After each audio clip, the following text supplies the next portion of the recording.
What's going on, everyone? Welcome to the first episode of Breaking It Down. I'm your host, Javon, and this week we're going to be talking a little NFL football. I'm ready. It's week 2. It was a decent first week.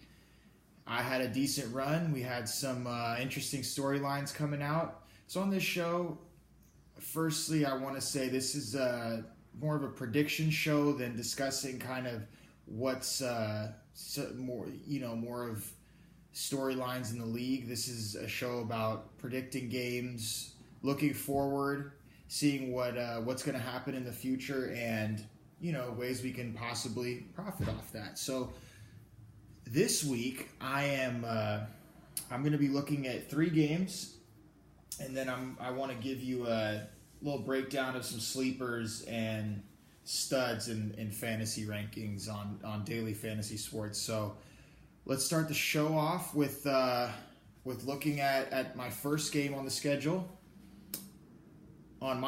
and that's going to be the Indy Colts and the Washington Redskins. So right now the line is Redskins -6. It opened up at 5, and the Colts are in a road spot here. So we got Indianapolis coming up to Washington. I think it's a 10 a.m. start. Yep. Most of the money is on Indy in the over right now, with 80% of the money line action on the Colts, and the Colts are receiving about 52% of spread bets. So early action's on Indy, and the line kind of went the other way. So that's always something I look at first with when I'm looking to take a game is where the money is, and then where where the action is, how the books have adjusted to that, because that's always pretty important. So as far as the football matchup goes on the field, I think we have a significant mismatch as far as the Colts offense going up against the Redskins defense. The Colts historically have not been a greater road team. I know Andrew Luck's kind of getting back to his. Hold on, I want to set my timer here so we get to everything in a decent amount of time. So with the Colts going up against the Redskins here, the Redskins have a good defense. I think they're a little bit underrated. Obviously, they shut out an Arizona team. Not shut them out, but they held them to 6 points, and it was really a dominating effort. I'm not really high on the Cardinals. I don't think a lot of people are. At the same time, though, it was a pretty impressive performance by that Redskins defense. So last week, they gave up only 200 total yards of offense, and another big thing here is the injuries to the Colts. So if we look at some of the injuries on Indianapolis right now, we can see that already they're kind of banged up. And this has been a problem for the Colts over the years, is that they just haven't been healthy. So, unfortunately for them, they're already racking up some injuries. So we'll go here and check out this injury report. I know for sure their starting running back, Marlon Mack, is hurt. And that's going to be a big injury, because already the Redskins have a pretty good rushing defense. Danico Autry is sidelined with an ankle issue, and they did lose their starting tackle Anthony Costanzo this week. So that Redskins pass rush should be affecting Luck in the pocket and preventing them maybe from picking up some key third downs. On the other side of the ball, the Redskins have a really balanced attack this year. Obviously, they signed Adrian Peterson. They did lose Darius Geis early in the year, which was a big loss for them. Although picking up AP, for a 1-year deal, he can prove maybe he can chew up some yardage for them and get them into favorable passing situations. So with Alex Smith, he threw the ball pretty well last week. If we look at the stats here, he had a pretty decent game against the Cardinals. So I'm going to go ahead and pull up some of the stats from that game.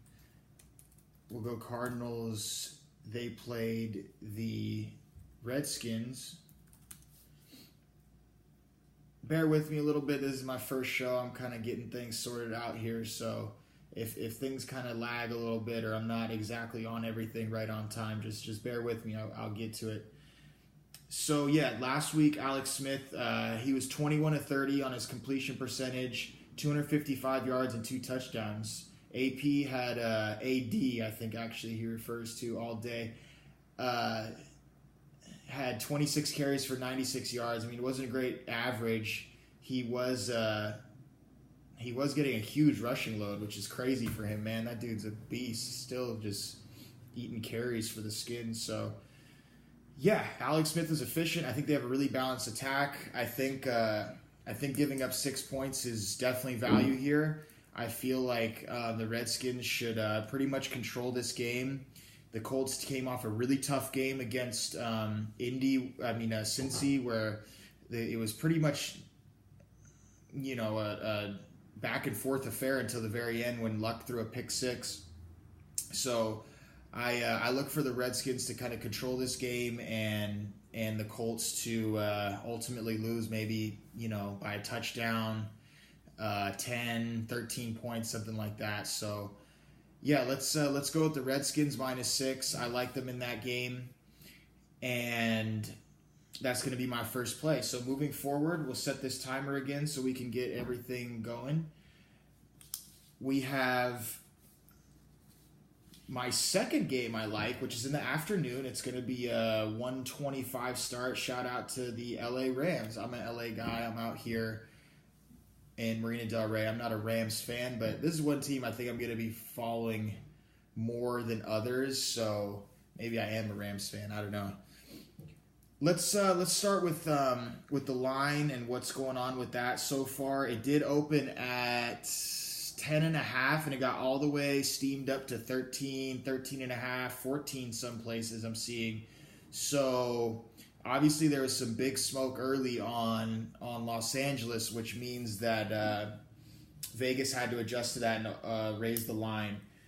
This is a team, Arizona, that I'm looking to fade right now. They didn't show me anything last week against Washington.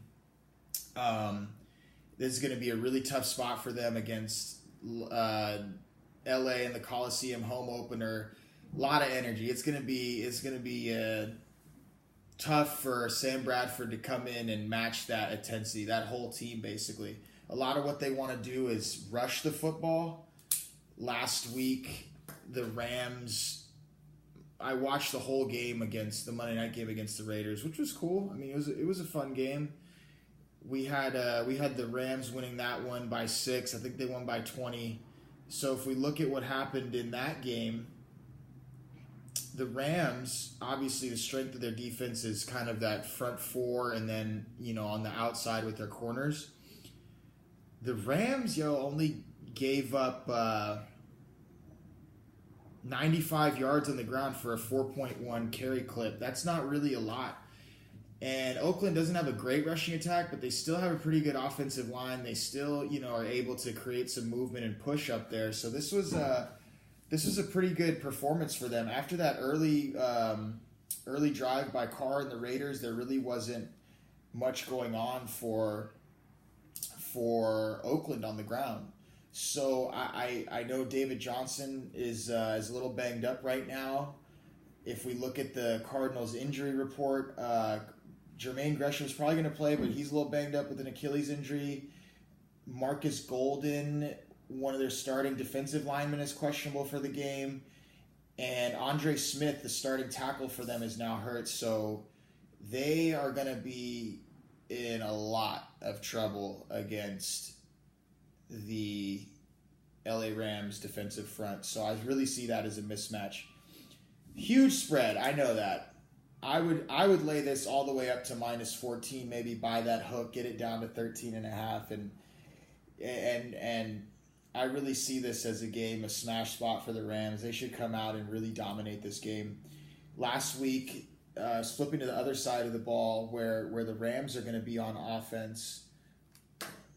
If we take a look at what happened with the Cardinals last week, they gave up, let's see, what did they give up here? Well, actually, I told you what they kind of gave up, and that was a lot of rushing yards and not that much passing, because once you're so successful running the ball with Adrian Peterson, Alex Smith didn't really have to do that much. I mean, he still had 2 touchdowns. But overall, the Cardinals did not have a good defensive performance. So I really look for Todd Gurley to gash him this week. I think he'll get at least 20 carries, 25 carries, probably rush for about $150, maybe 125 yards and a touchdown. That should be easy. And I really look for the Rams to just come out and dominate from the jump. There should be no reason that they shouldn't win this game by 3 touchdowns. This might be a 28, 35-point blowout. If it was that high of a scoring margin, I wouldn't be surprised at all.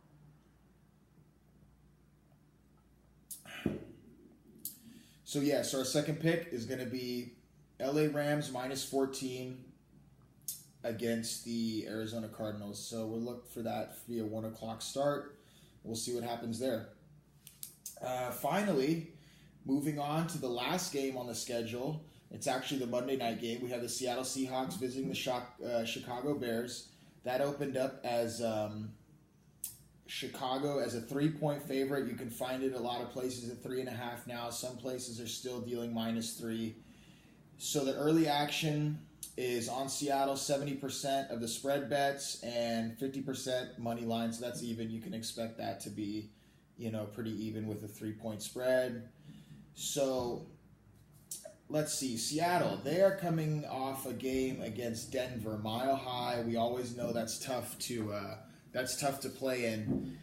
Fatigue is always a factor when going from Denver and coming back. So they're going to have to travel on the road back to their practice facilities in Seattle and then go all the way to Chicago for a Monday night game. They do get an extra day of rest, so that should kind of balance out some fatigue factor. I do think that this for sure favors the Bears as far as conditioning goes. We all know we love to bet the Monday night games, so let's see who we like and why. Now, right now, this is a 3.5 number. I know that can be scary when laying 3.5, but I think the Bears here should have a 7 to 10 point victory, and I'm going to tell you why. First, the Bears had a completely horrible loss against Green Bay. I mean, I know Aaron Rodgers came back. I know that he is the best quarterback when it comes to individual talent, and even with a hobbled knee, he's a threat. But dude, they lost a 20-point lead, 17-point lead in the second half. I mean, it's just that doesn't happen in the NFL really, and I can tell you that coaching staff is going to have them prepped and ready, and the players are going to be really, really pissed off, honestly, and ready to erase that loss from their memories. So I see a big motivational edge for the Bears in this one. Another big factor for Chicago is going to be Khalil Mack stepping back into the fold a little bit more. He's going to be playing more snaps. He completely wreaked havoc on that Bears defensive line. You got Akeem Hicks in the middle kind of plugging things up too. If he gets any type of individual one-on-one matchup on the outside, it's going to be a long day for Russell Wilson. So long night, I should say, since it's the Monday game. And I really don't see Russell Wilson converting a lot of attempts when it comes to third down. I can see them being in 3rd and 8s, 3rd and 13s, kind of in that range all night long, because they're not going to be able to rush the football against that D-line, and that Seattle offensive line is atrocious. It really is. On the other side of the ball, I think Chicago comes in with a pretty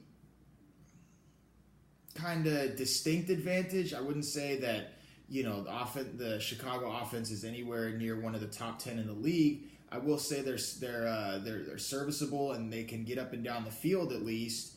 With they have two pretty decent dynamic running backs when it comes to Tariq Cohen and Jordan Howard. So I see those two making a decent amount of plays. And on the outside, Allen Robinson had a decent game, 6 catches for 90 yards or something like that, 80 yards. So overall, I think they're going to be able to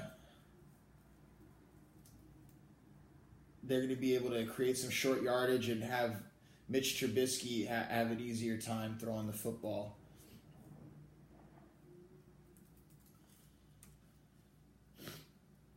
Let's go ahead and look at some of the stats from the Bears last week against the Packers, and I think we'll be able to find some interesting things. 4 for 61 Allen Robinson had. Yeah, Jordan Howard had 15 for 82, 5.5 yards per carry. Tariq Cohen, he's primarily their passing down back, had 3 for 16. So I just see this as a spot where Seattle's going to come in and you know, they have a tough road ahead of them this year. It's not the same team. They do have Earl Thomas back. They have Bobby Wagner, so their defense is, you know, still respectable. But at the same time, they just lost Doug Baldwin. He's not going to be in this game. That's Russell's favorite target. I don't see Disley having the same big game at tight end that he had week 1. So overall, this is a spot where I think the Bears are, you know, at home Monday night. They have every reason to just come out and play their game. If they do that, I think they should win and cover that 3.5 point spread. So final pick Monday night. I know everyone likes to bet on Mondays. We're going to have the Bears covering that 3.5 against the Seattle Seahawks. So that wraps up our 3-game slate for this week 2 of the NFL. So first, I like the Washington Redskins giving 6.5 against the Colts. We'll also lay 14 with the Rams, up to 14 with the Rams against Arizona, and Chicago -3.5 against the Seahawks. All right. Now we're going to kind of switch gears a little bit and go into the fantasy football portion of this show. So each week I want to do the segment of the show called Sleepers and Studs. Sleepers and Studs, going to give out 1 to 2 picks of each, a sleeper and a stud, a guy you know you're going to pay up for, whereas the sleepers you're not going to be giving away as much of your salary cap on Draftkings. All right, so first I'm going to go with quarterback. Of course, we all love to break down the quarterback situation. My sleeper of the week is going to be Tyrod Taylor and that Cleveland Browns offense going up against the Saints. I think this is a spot for Cleveland where they come in and they just saw the Saints get gashed, completely destroyed by Ryan Fitzpatrick. Now, that's not going to happen again, but the Cleveland Browns are going to move the football in this game, and obviously anytime you have the Saints, Superdome, all that, look to take players in those games because they're going to have bigger games. So let me just go ahead and get all the salaries for you here, so I don't miss, you know, the value of what each of these players is. So $5,900 is going to be Tyrod Taylor's salary this week. I think he's in a pretty good spot, and I think he's going to, you know, at least hit 15 to 20 points, maybe 21 points at least. So he's always got his rushing value with his legs. So we'll go with Tyrod Taylor as our sleeper pick for this week at quarterback. And my stud, going to go with Big Ben, bro. Big Ben Roethlisberger.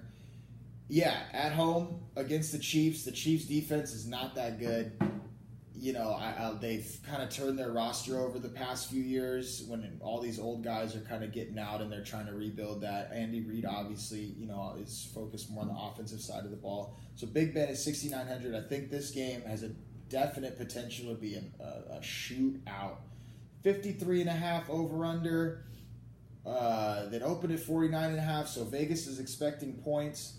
We got Pittsburgh as a 4.5, 5-point home favorite. I think a lot of the actions on the Chiefs, a lot of people are doubting the Steelers this week. I know he had an elbow injury. Big Ben's going to be fine, okay? He's going to be his usual self at home, and I see him putting up a lot of points. Antonio Brown, Juju, James Conner, these guys, they're going to get off. So I think Big Ben is a solid pick. I know Breeze is up there at that $7,200 or so mark. I think Ben, $300 cheaper, $6,900. Great pick. Next, we have running back. Who's on the running back slate this week? I think running back is interesting this week because you got 3 or 4 guys two guys that are way above everyone else, and then kind of a lot in the middle. So for my sleeper pick, I'm going to go with Mr. Matt Breida. And you might be saying, who the heck is that? Matt Breida is the, I wouldn't say starting running back for the 49ers. He's definitely in a timeshare with Alfred Morris. So he's sitting here at 4,800. I see what happened to the Lions last week. And this is a spot where I think the Niners are coming back home opener, Kyle Shanahan. This is going to be a spot where the Niners put up some points.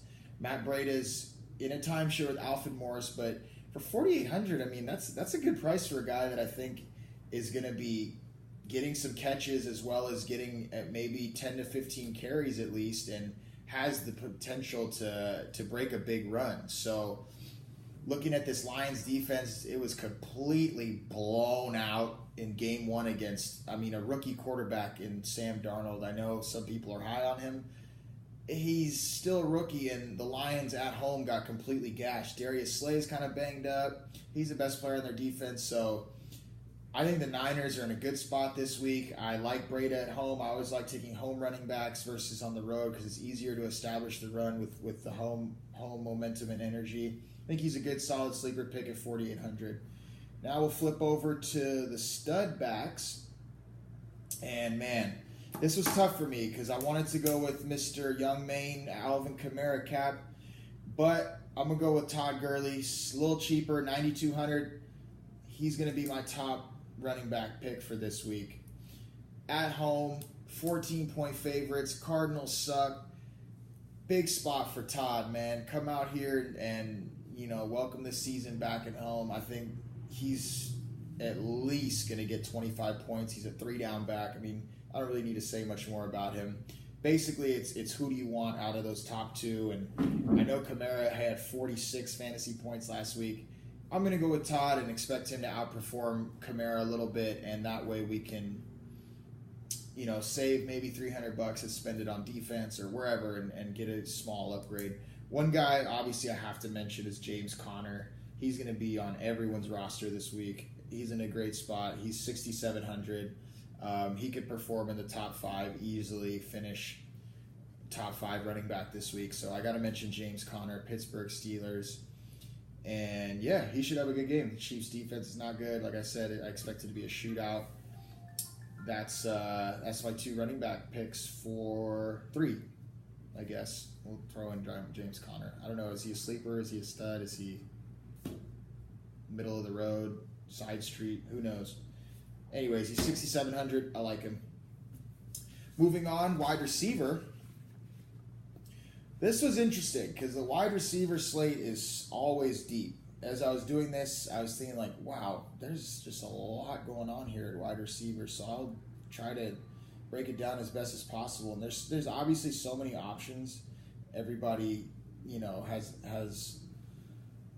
has a chance to have a big game. When you're talking about wide receivers, today's NFL, catch rule, all that stuff. So I'm going to have to figure out kind of as the season goes, best way to evaluate this.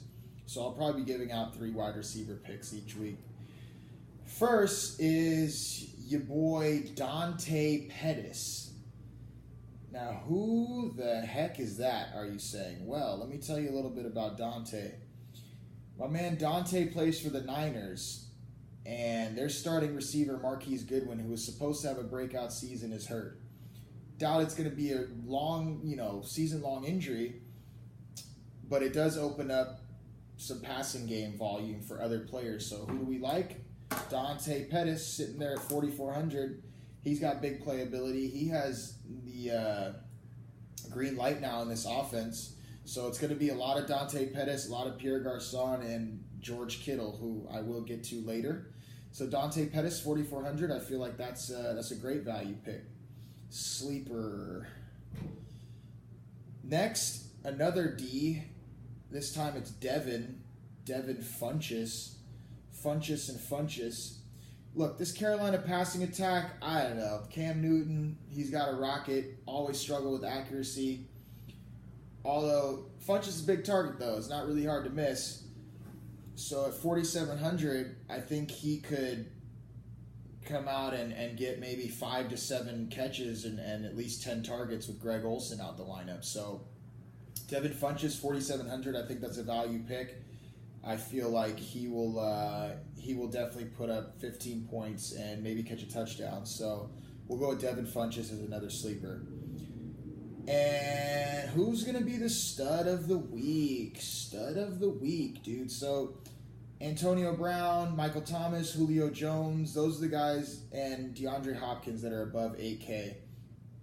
I'm going to go with Michael Thomas. I know I didn't say Kamara for my stud.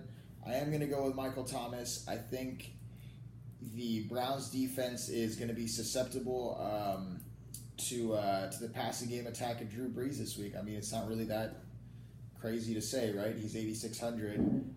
Denzel Ward, rookie quarterback. We'll see what he can do on the outside. I just see Thomas continuing to have that role in the offense. Third down, red zone. He's going to be a big role for them. So we'll go with Michael Thomas as our stud. I mean, obviously Antonio Brown, man, he's going to have a big game. I just see that Steelers offense kind of spreading it around a little bit more now. And Michael Thomas is that guy that's getting like all the targets. So, AB's got Juju to soak some up. He's got James Conner. So I just I like Michael Thomas a little bit more than Julio and some of these other guys up here. So I'll go with Thomas as our stud. If you're going to pay up, go with Michael Thomas, MT. Let's move on to tight end. Let's see what we got in this tight end department. So Gronk's obviously priced at the top. We got Travis Kelce, Greg Olsen, Zach Ertz, Jordan Reed, Jimmy Graham. Delaney Walker's out. I like George Kittle. I think it's a guy, not really a lot of name power. He did have a decent week last week. 5 catches, 90 yards. Marquise Goodwin's out. I think the Niners are in a great spot this week. They played a really tough Vikings defense. The Lions are nowhere near as good as that. So let's go with George Kittle. Only 3,800. I feel like that's a great value play. I know I picked 2 kind of Niners this week, but that, like I said, the injury is going to open up some value in other places. So we're going with George Kittle, 3,800 as our sleeper tight end. Stud tight end, it's tough to fade the Gronk, man, but I'm just not picking top players this week, so why not stick with that? Let's go with Zach Ertz, 6,100. He's one of the most talented tight ends in the league, for sure. Also, he has Nick Foles throwing in the ball, which isn't the greatest option, but this Bucs defense got completely blown out. I think the Eagles are a little underrated right now in terms of fantasy because of what happened week 1 against Atlanta. Atlanta's still a good defense. Atlanta is still a very solid team with Dan Quinn as their coach. So I look for Zach Ertz to get involved this week. I think that running game, the RPO they run, is going to open up the middle of the field, and then that's going to give Zach Ertz some lanes to run, and Nick Foles should get some easy completions to him. He's always a red zone threat. So Zach Ertz, 6,100. If we're going to pay up, let's go with him because Kelsey, new offense. Patty Mahomes didn't look his way that much. Gronk going against the Jags. Those are tough matchups for me. So I'm going to go with Zach Ertz at 6,100. I like him as our stud tight end pick, dude. Finally, the defense section of the show. Not really the most sexy, but, we got to cover it. So 2 sleeper Ds I like. Skins, I think I told you I like them this week against the Colts. I'm a little higher on them than I think most people this season.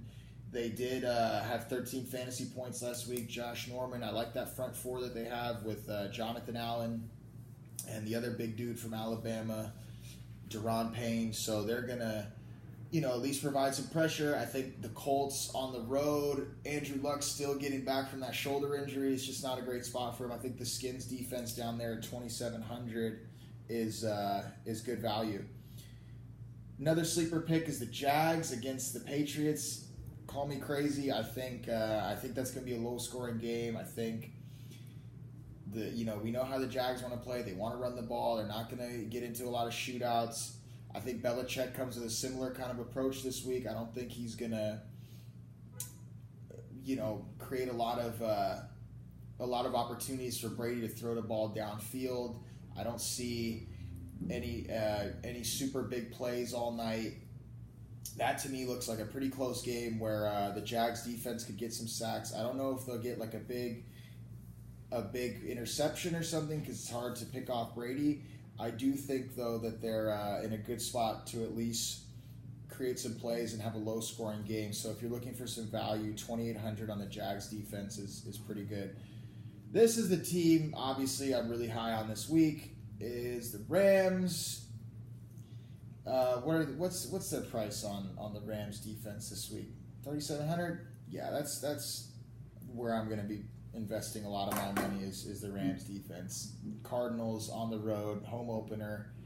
It's a pretty good spot for them. Cardinals are not going to be moving the football a lot. They're always in play for a defensive touchdown. We saw Marcus Peters do his little, jump into the end zone, his crotch grab last week. So Ndamukong Suh, Aaron Donald up the middle, they might cause a fumble. David Johnson with his back injury is a little worrisome. So I'm definitely on the Rams defense this weekend. I think it's going to be a good spot for them, and I see that being a position where the Cardinals score maybe 14 points. They'll be lucky to get to 2 touchdowns. So those are my picks. We got QB, Tyrod and Big Ben, Matt Breida, Gurley and Connor at running back, Dante Pettis, Devin Funchess, and Michael Thomas for the wideouts, Zach Ertz and George Kittle tight end, and defense, Rams, Jags, Skins. So that was the show. It's my first episode of Breaking It Down. Thanks so much for coming out, watching, listening, however you're engaging with me out here. So I'll try to keep some winners coming your way and do my best out here breaking down this NFL season. Maybe in the future we'll look to do a little bit of college football as well, but for right now we'll stick to NFL. If it's not broken, don't fix it. That's been the first episode of Breaking It Down. This is Javon, over and out.